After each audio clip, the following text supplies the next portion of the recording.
Mostrando aquí el recicle de agua de lluvia para tu baño y no gastar nada de agua de la red, aparte que estamos en un rancho y se ocupa el agua. Aquí desemborda el agua que va al techo, cae al tambo, y aquí las conseguimos para la que viene siendo taza del baño.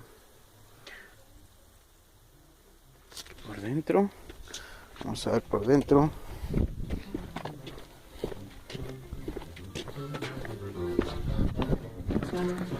Estamos en la parte de dentro.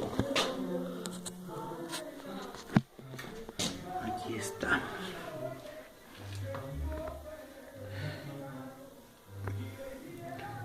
Esto es para reutilizar el agua de las lluvias, que se puede utilizar para el baño, e igual para lavarse las manos.